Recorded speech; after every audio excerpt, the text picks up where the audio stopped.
Olá pessoal, bem-vindos! Hoje é uma vídeo apresentação que eu preparei com bastante carinho e bastante afeto, porque cada vez mais eu quero desenvolver com todas as pessoas que são interessadas nessa visão um pouco mais científica, um pouco mais, digamos, analítica de um estado que ainda se considera bastante místico, ritualístico, muitas vezes religioso, envolvendo muitos centros de credos, principalmente quando se trata do tarô. Então, hoje eu vou falar de uma coisa que eu amo e que eu fiz uma junção, fiz uma junção bastante, digamos, científica, por isso que o vídeo de hoje chama-se Consulta de Tarô Terapêutico e na Visão da Física Quântica, parte 1, porque é muita coisa. Você vai entender as ferramentas, digamos, conteúdos necessários que formatam e formulam uma leitura de tarô. Vamos lá. O que é o tarô? Para responder essa pergunta, nada melhor do que realizar a descrição do que se trata um tarô. O tarô é um baralho de 78 cartas, também chamadas de arcanos ou mistérios, integrados por 3 grupos, pessoal. 22 arcanos maiores, 16 figuras da corte e 40 arcanos menores. Composição desses 3 grupos. Os arcanos maiores, são maravilhosos quadros de alto valor simbólico, alterando e fazendo paralelismo com o ser humano, desde seu estado macrocósmico até a sincronicidade com o sistema solar e existência, partículas elementares, digamos, os Plancks. Enfim, calma que você já vai entender melhor isso. As figuras da corte são 16 tipos de personalidades obtidos através de combinação dos 4 elementos, fogo, água, terra e ar. Que essa estrutura base seria paus, copas, discos ou ouros e espadas, ou seja, fogo, água, terra e ar. Existem 2 modelos de corte. O matriarcal, que é rainha, cavaleiro, príncipe e princesa, e o patriarcal, que são reis, rainha, cavaleiro e valete. Então, na matriarcal você retira o rei e na patriarcal você tem a figura do rei. Os 40 arcanos menores, ou cartas numeradas de As até 10, são estruturadas nos mesmos elementos de paus, copas, discos e espadas. Estão representando mais diretamente o comportamento humano, porque se o arcano maior, que é o quadro, digamos, base de uma estruturação figurativa, o arcano menor, que é o numérico, ele parte mais para um detalhamento.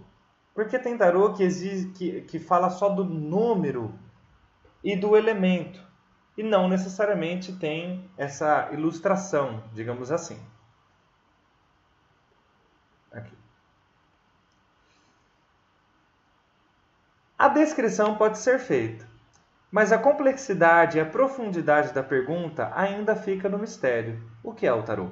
E as respostas ainda ficam suspensas, assim como a origem do tarô, trazendo diversas interpretações. A origem do tarô, pessoal, ela não existe, tá? Não é certa. Ninguém pode provar, ou ninguém conseguiu provar ainda a origem do tarô.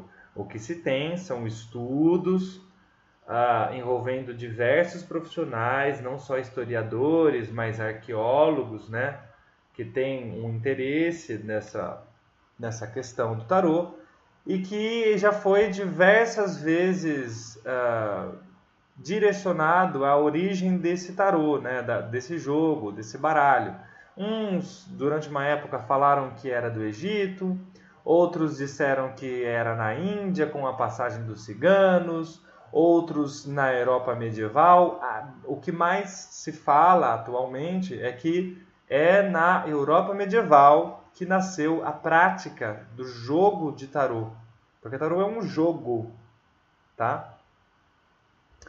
E as respostas são diversas, né? Uma visão simbólica dos cosmos, é uma arte de adivinhação, é um caminho de crescimento espiritual, é uma ilustração de forças da natureza, é um instrumento de autoconhecimento, entre outras respostas. Mas todas as respostas a essa pergunta nos levam a uma limitada abordagem. A própria necessidade de resposta nos leva a uma redimensionalidade, assim como os físicos do século XX. Quanto mais reduzimos o campo ocular, ou seja, quanto mais fechamos essa visão, tentando rotular, procurando precisão, né? Então estamos precisando de uma lógica. O tarô perde sua precisão em função expressiva quando observado nessa busca de manipular sua lógica. Você já vai entender o que eu quero dizer com isso. Isso é ciência, tá? Temos uma questão problemática. Assim como o explica, né, na física quântica. Então, isso é probabilística, tá? Mas eu já vou falar sobre isso. O erudito e colecionador de tarô, né, Stuart R. Kaplan, menciona: a palavra carta, tanto no latim naib como naib em hebreu, significa também bruxaria e predição. Ai, pessoal, que emocionante isso.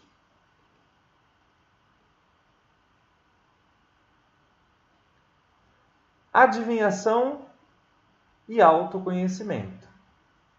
Duas visões excludentes. Atualmente o tarô é usado a partir de suas visões: divinatória, que pretende conhecer o futuro e só, e a de autoconhecimento, que busca e visa somente a transformação do ser humano. É claro que em alguns casos, ambos podem se estruturar tanto na abordagem, se esbarrar, né? Tanto na abordagem terapêutica quanto na futurológica. Porém, notem bem, quem busca somente resposta de seu futuro vai se incomodar em falar de si mesmo. Com isso, gerando resistência para se transformar. Bem simbólico isso, hein? Entenderam? Quem está buscando só o futuro vai se incomodar de falar de si mesmo, dessa situação. O tarô divinatório pretende conhecer fatos e o de autoconhecimento pretende compreender os fatos conhecidos. As linhas do uso do tarô do autoconhecimento. Existem três bastante conhecidas linhas de autoconhecimento nessa abordagem através do tarô. A Jungiana, a Jodorowsky, Alejandro Jodorowsky, que é esse do meio, que é fantástico, eu adoro, e a David Pramed, que a partir de 1987 passou a chamá-la de tarô terapêutico. Para o tarô terapêutico, o centro não está nos fatos e coincidências ou circunstâncias, mas no indivíduo que as vive.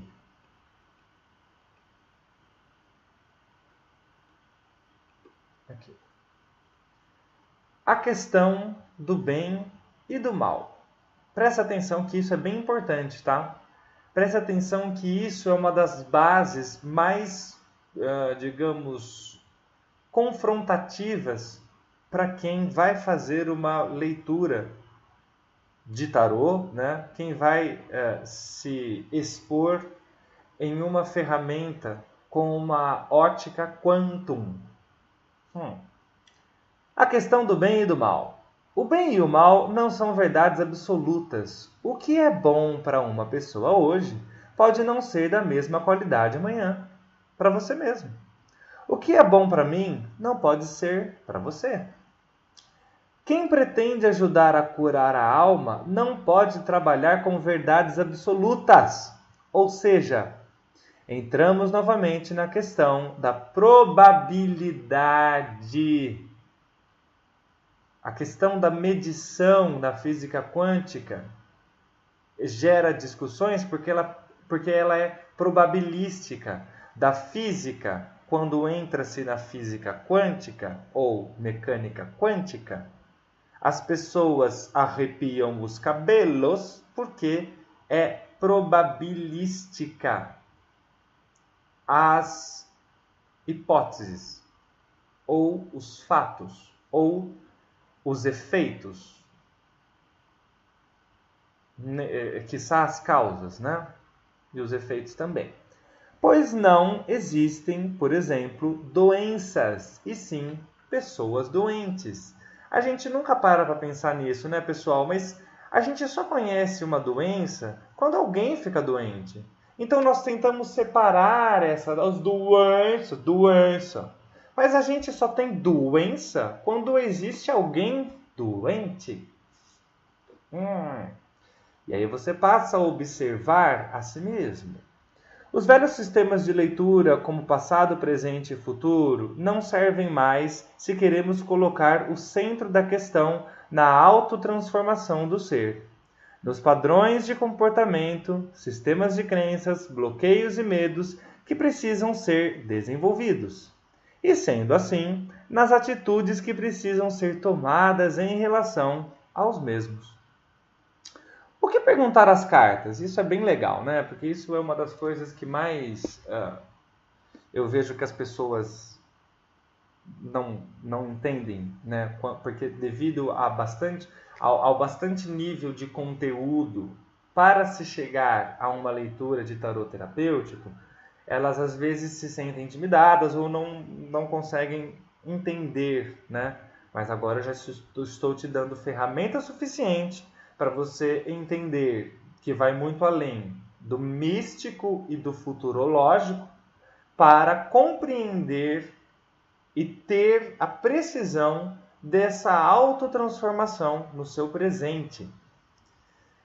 Sobre uma situação atual ou o desenrolar de um assunto, sobre as causas e o que está por trás de uma determinada situação, sobre qual seria a melhor decisão ou a maneira mais inteligente de se agir nessa situação, se situações, fatos e eventos estão relacionados a níveis mais sutis ou frequenciais. Mais sutis e frequenciais ficou redundante porque o sutil é frequência. Só que o sutil ele é um pouco mais, digamos, escondido da situação. Questões que levam ao autoconhecimento, situações que que promovem a transformação de você como seu próprio observador. Que, devido à nossa cultura um pouco postulada em religiões abrâmicas ou numa questão grega, né? Onde tudo é fatalístico, onde os deuses nos punem, né? Onde você vive num jogo de punição, né? Talvez você se perca aí em uma situação onde você só tem que aprender consigo mesmo.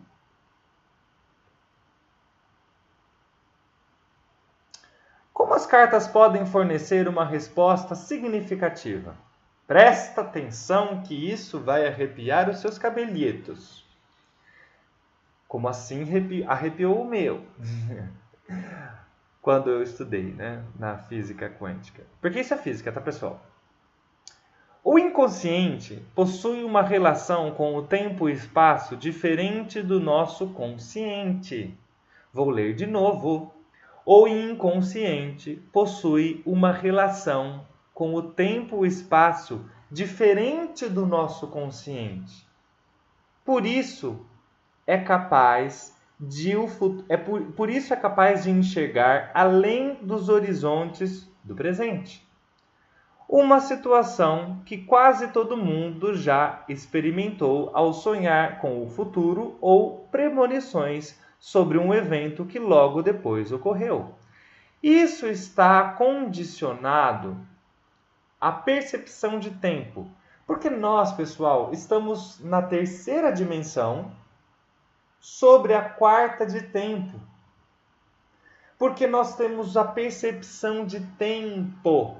Por isso que nós não conseguimos fracionar, por isso que nós não conseguimos decodificar algumas coisas e que estamos angustiados nessa perspectiva de tempo.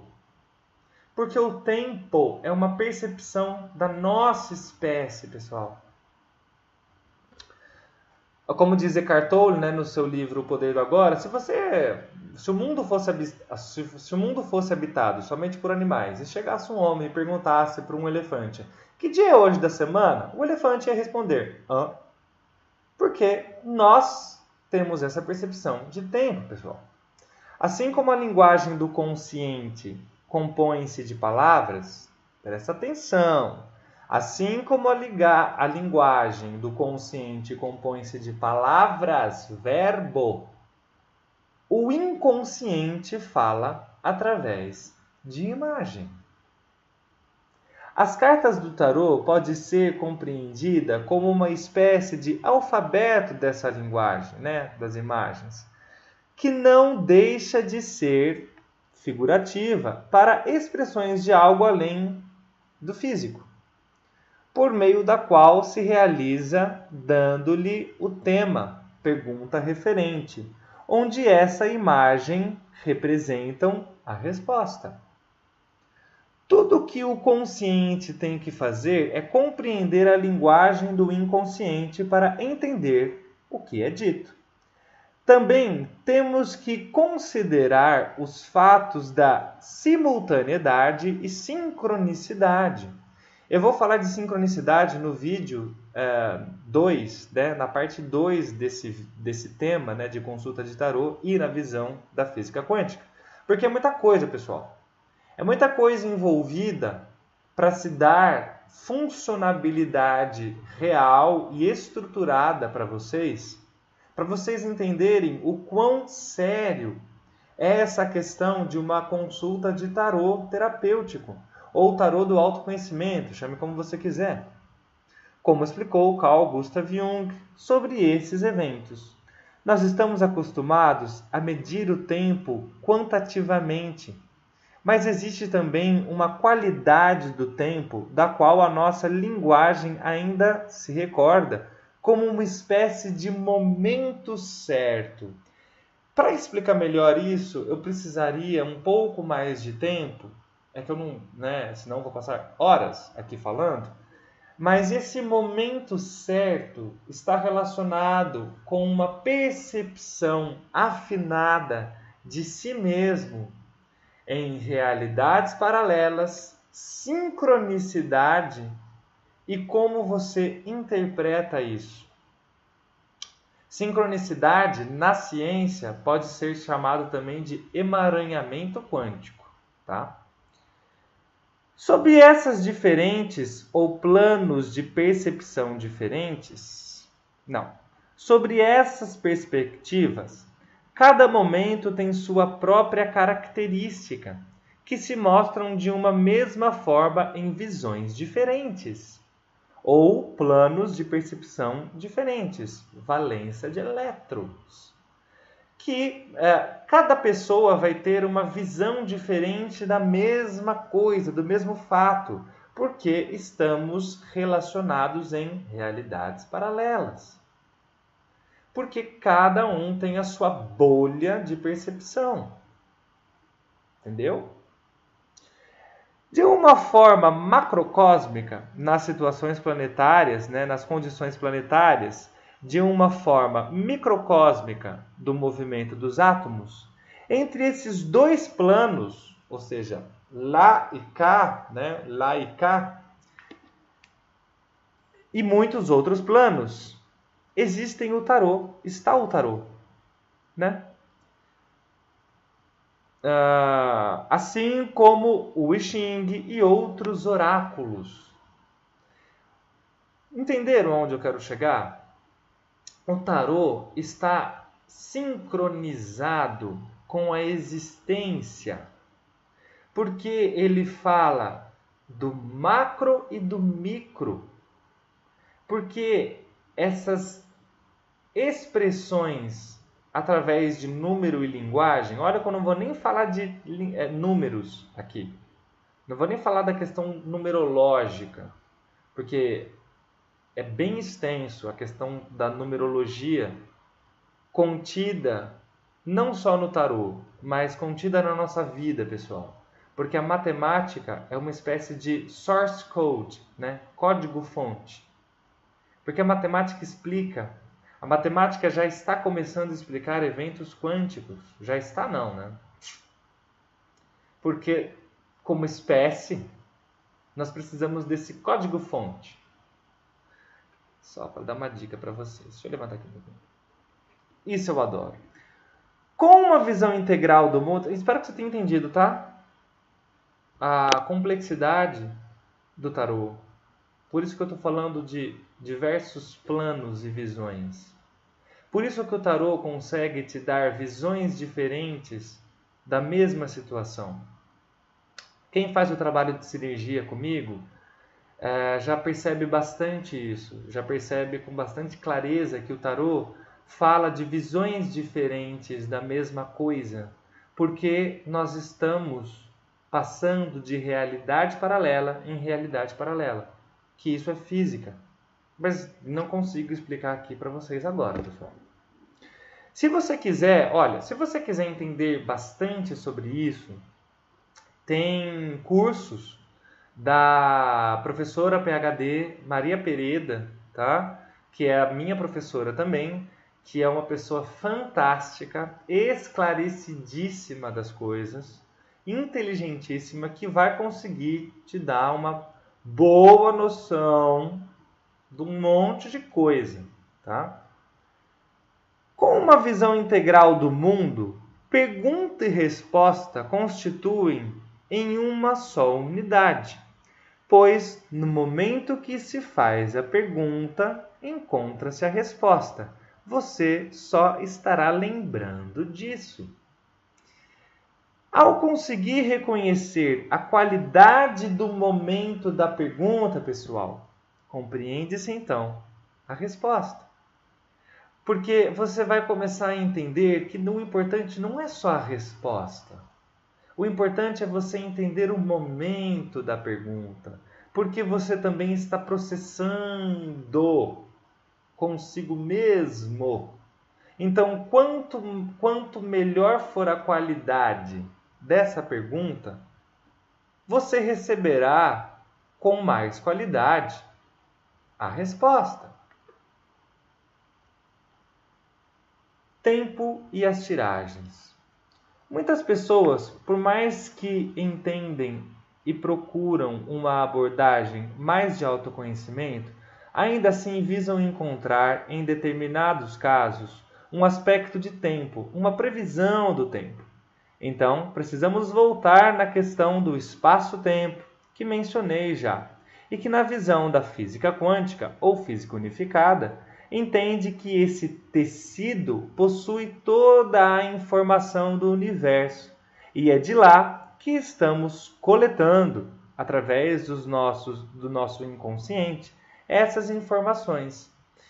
Eu falo através do nosso inconsciente, pessoal, porque é bem complexo, tá? Essa questão, porque eu preciso entrar em neurociência, anatomia humana, a questão quântica, a biologia quântica, que já fala desses processamentos do nosso corpo biológico, né? Do nosso estado biológico, e na questão quântica, né? Que não tem lógica causal, mas tem um efeito atuante. Porque o tempo é a nossa percepção. Então, quando você quantifica, você sai um pouco dessa questão de tempo. Mas o que eu quero dizer, né? Mas, porém, é através do desenvolvimento do cliente e sua experiência atuante, situação ou pergunta feita, que irá estipular o tempo necessário para alcançar o que se deseja. Você precisa sensibilizar-se, pessoal, em muitos casos, para entender essa questão de tempo, porque de vez em quando sempre aparece um cliente bastante afoito: oi, quando vai dar certo? Quando eu vou conseguir? Quando vai acontecer? Porque nós não estamos entendendo os nossos próprios sinais, porque nós não estamos entendendo o nosso próprio processamento. Porque tudo é processual, pessoal. Você está aprendendo mais de você mesmo. Mas como assim, né? Como assim, gente? Existem cartas que denotam um período maior, tá? Porque você tem uma estruturação e centros de credos que, por mais que transite em realidades paralelas, você tem o seu livre-arbítrio sempre, que precisa mais tempo. Ou seja, o espaço é maior entre você e a sua coisa conquistada. E outras que exigem mais paciência do cliente, como, por exemplo, 8 de ouros, o pendurado, em alguns casos o eremita e 4 de espadas. Entre outras cartas, né, claro. Por isso, tente não ficar preso na ideia de tempo quando estiver realizando uma consulta de autoconhecimento, pois é você quem manifesta toda a experiência. Porém, muitas vezes, o ego causa ansiedade e expectativa. Olha, porém, muitas vezes não, praticamente todas, tá? É o seu ego que não deixa você entender o seu processamento. As pessoas não gostam de ouvir muito isso. Qual a melhor forma de realizar e formular as perguntas? Você pode fazer uma pergunta em voz baixa ou voz alta. Não importa a maneira que você irá expressar sua pergunta. Nenhum método é melhor ou pior do que o outro. O importante é você saber exatamente o que você perguntou e logo depois não se concentrar na pergunta. Tirar as cartas de maneira leve e tranquila, não tentando dominar qualquer tipo de pensamento. Isso de não se concentrar na pergunta vem da base da intenção subjacente. Se você quiser entender um pouquinho melhor sobre isso, vai lá no tópico, no site do Engenhos da Alma, vai lá no tópico foco, atenção e intenção, né? No vídeo que eu fiz também para você entender um pouco melhor dessa questão da intenção, né? Onde eu falo do observador, do colapso da onda, o colapso de ondas, da física quântica, enfim, da intenção subjacente, função do colapso de ondas, é isso. Da intenção subjacente, que sua intenção pode estar vindo de seu ego e não da vibração que está emanando. Você tem que entender que nem tudo que você está pensando é o que está acontecendo, porque é a sua reverberação que está atuando e não a sua mente. A sua mente é um produto sintético de várias estruturações. Ai, ai, ai. Por isso que as pessoas não gostam muito de Osho. Não pergunte sobre diversas alternativas ao mesmo tempo, como, por exemplo, devo continuar em meu emprego atual ou fazer o intercâmbio? Por quê? Porque, pessoal, você precisa fracionar para o tarô dar as imagens necessárias respondendo a sua pergunta. Em vez disso, fragmente a questão em duas possibilidades, gerando dinâmica em situações, como, por exemplo, como será se eu permanecer no meu emprego atual? E como será se eu realizar o intercâmbio? Que vai ficar mais fácil, você fragmentou essa pergunta. Criando a percepção e tema. Toda leitura de tarô, na visão terapêutica ou mais quantum, ou seja, fora do espaço e do tempo, que pretende lidar mais com o indivíduo na situação, precisa ser entendido antes a dinâmica entre o observador e o que está sendo observado, pois toda situação é gerada por grau de influência do observador, cocriação. Porém, é necessário a percepção do mesmo, do observador, para se criar identificação do que se está sendo observado. Se você não tem identificação do que você está criando, você volta na velha fatalidade grega, de que tudo está te punindo. Nada está te punindo, pessoal. Você não está sendo punido. Você está aprendendo. Por isso que realidades paralelas, ou a questão quantum, ela é acausal. Você não encontra causalidade nessa realidade, ou nessa percepção que você chama de realidade. Porque não está contida nessa realidade a causa, mas pode ser que o efeito você já está vivenciando. Percebe como é bem estruturado essa questão do tarô na visão da física quântica? Que o tarô terapêutico tem bastante da física quântica, né?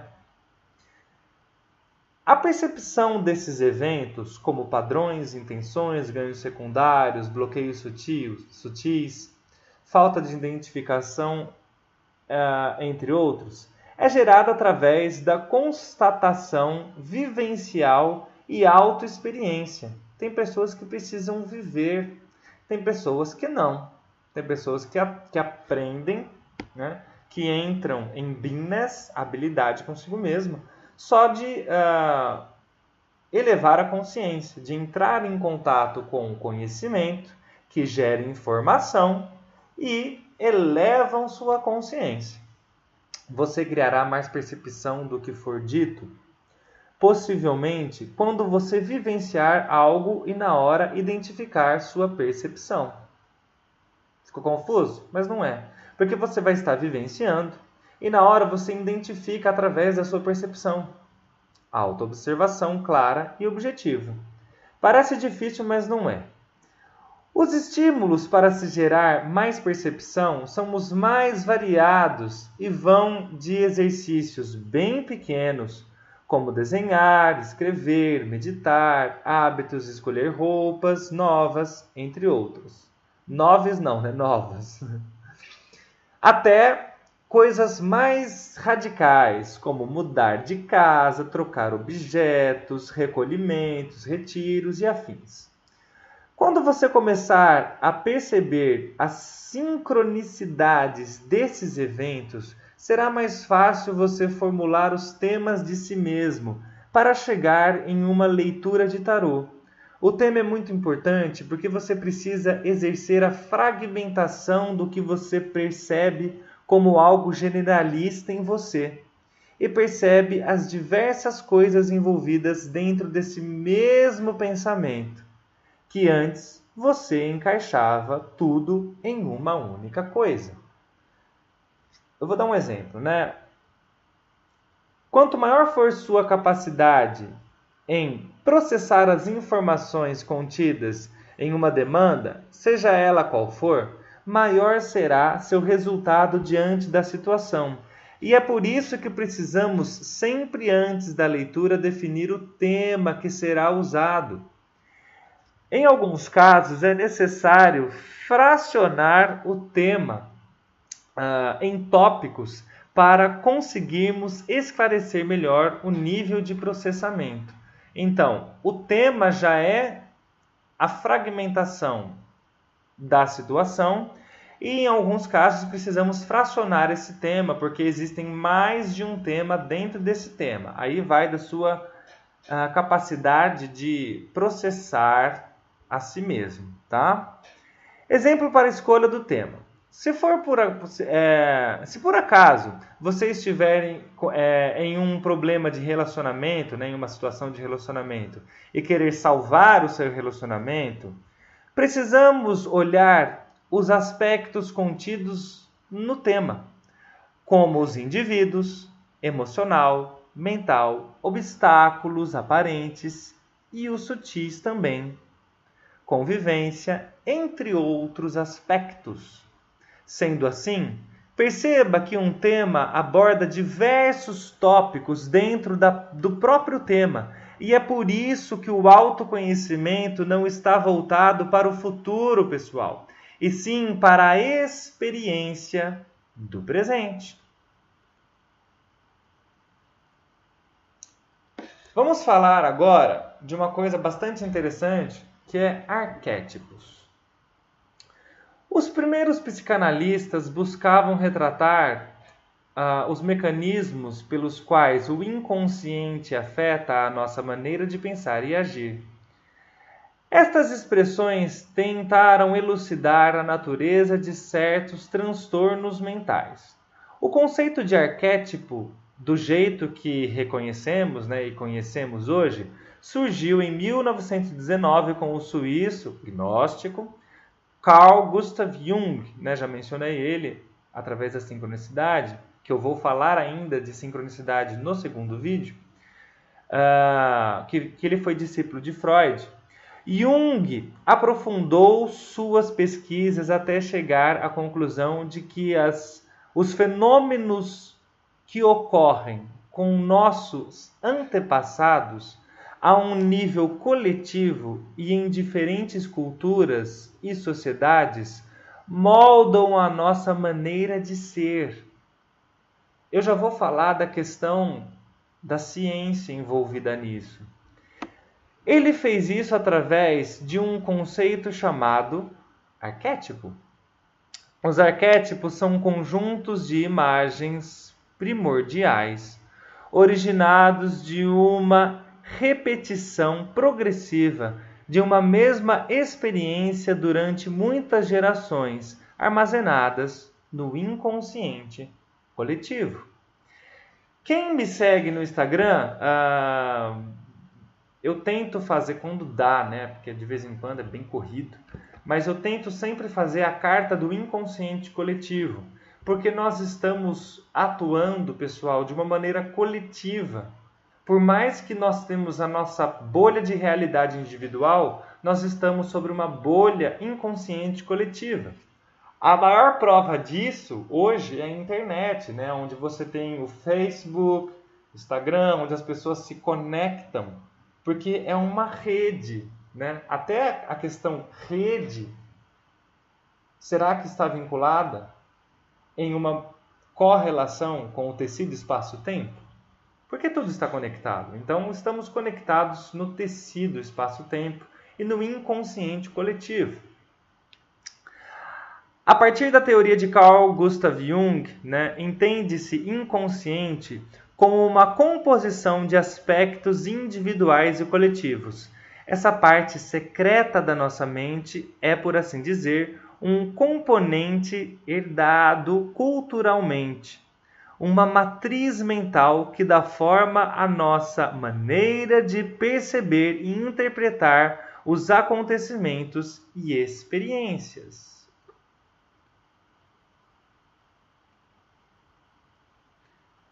Os arquétipos são formas dadas a algumas experiências e maneiras dos nossos antepassados, segundo Jung. Isso significa que não nos desenvolvemos de forma isolada do resto da sociedade, sem que o contato cultural e histórico nos influencia intimamente, transmitindo padrões de pensamento e de experimentação de realidade. No entanto, se nos concentrarmos na perspectiva individual, os arquétipos passam a ser padrões emocionais e comportamentais que moldam nossa maneira de processar sensações.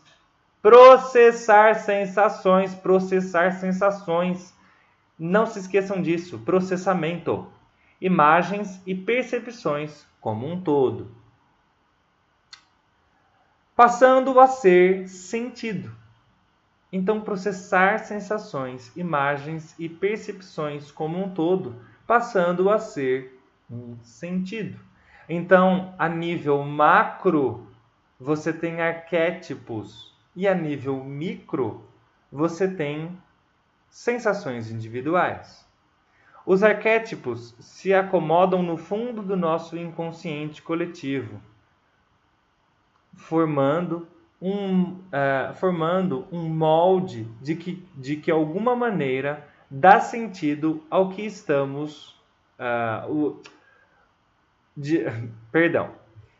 no fundo do inconsciente coletivo, formando um molde que de alguma maneira dá sentido ao que acontece conosco, segundo Jung.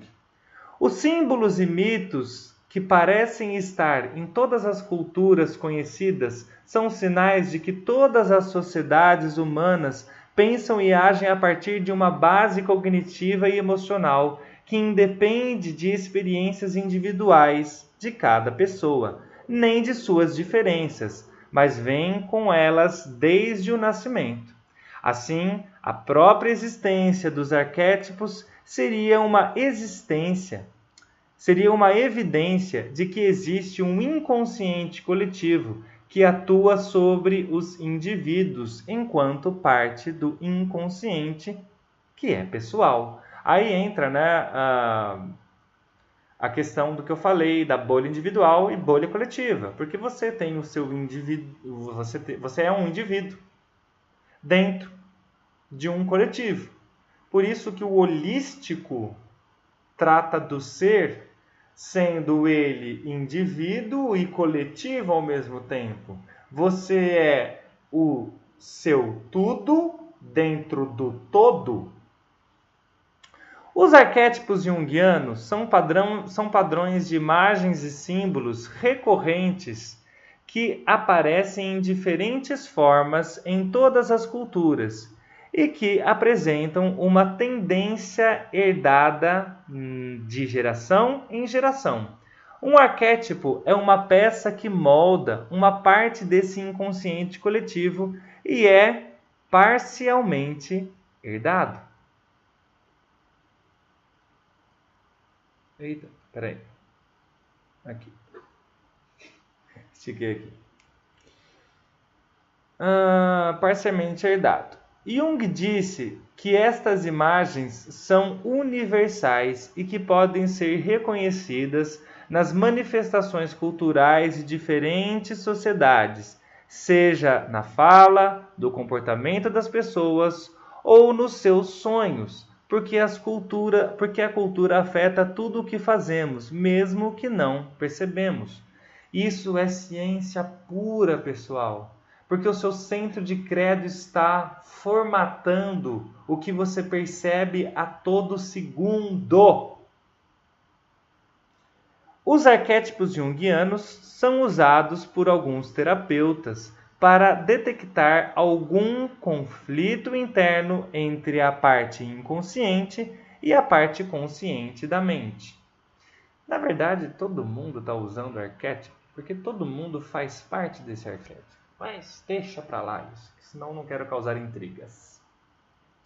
Como os arquétipos se expressam?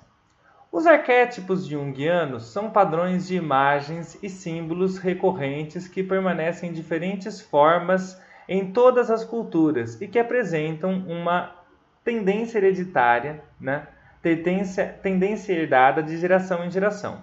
Isso daqui eu já li, Na fala, Então, isso daqui eu só estou reafirmando, eu só estou colocando de volta para dizer que os arquétipos são como pessoas. Aqui tem uma tabela de arquétipos, os principais temas, lemas e temas de arquétipos, para você identificar, que tem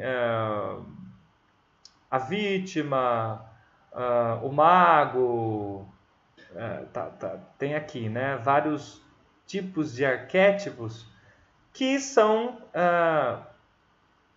formatados e formulados através de um certo padrão, Quem fala isso mais cientificamente é Rupert Sheldrake, que fala da Morphic Resonance, onde ele já prova, através da biologia e biologia quântica, que estamos repetindo um padrão, pessoal.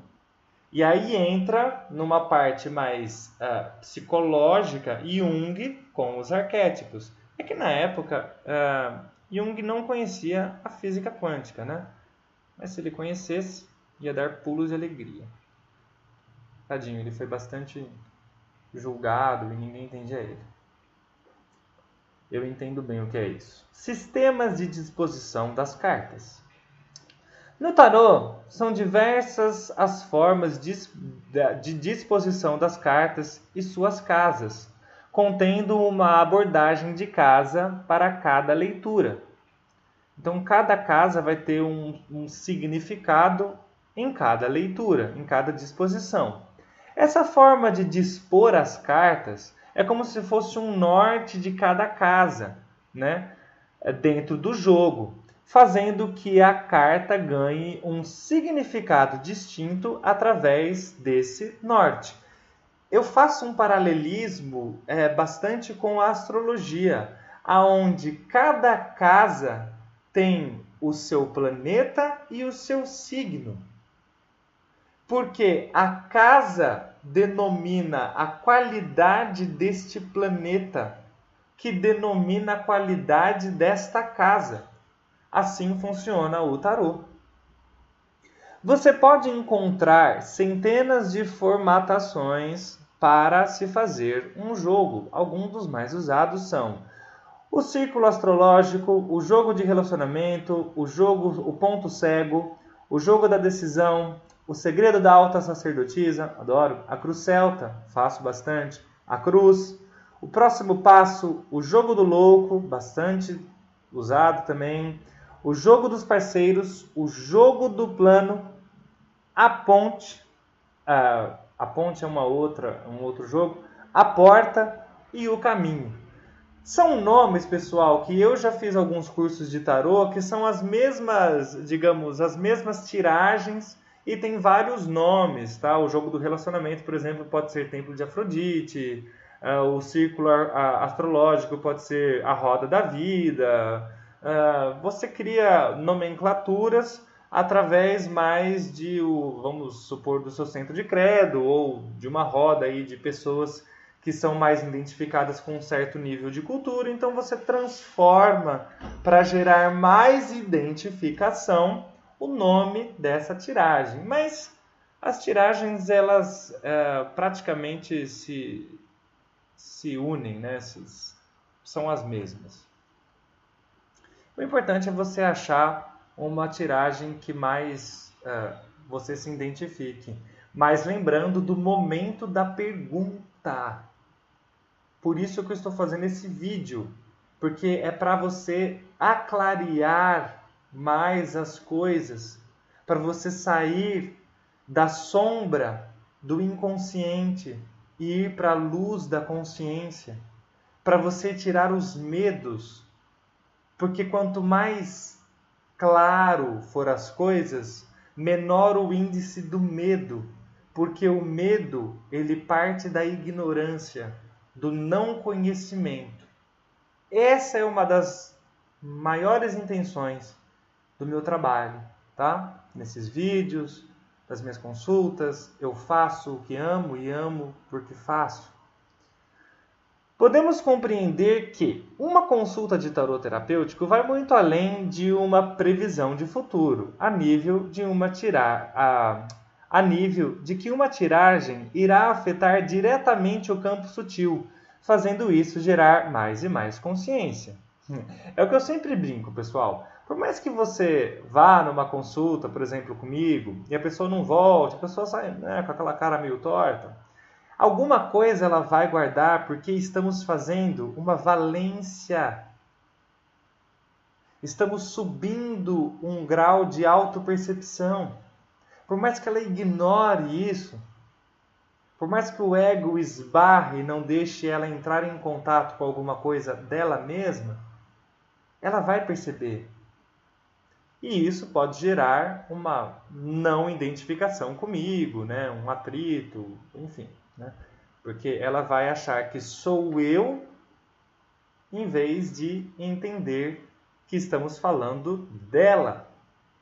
e só eu sou o comunicador do que esse jogo de imagens representa. Estou falando do tarô, mas seja qual for o método usado, tá?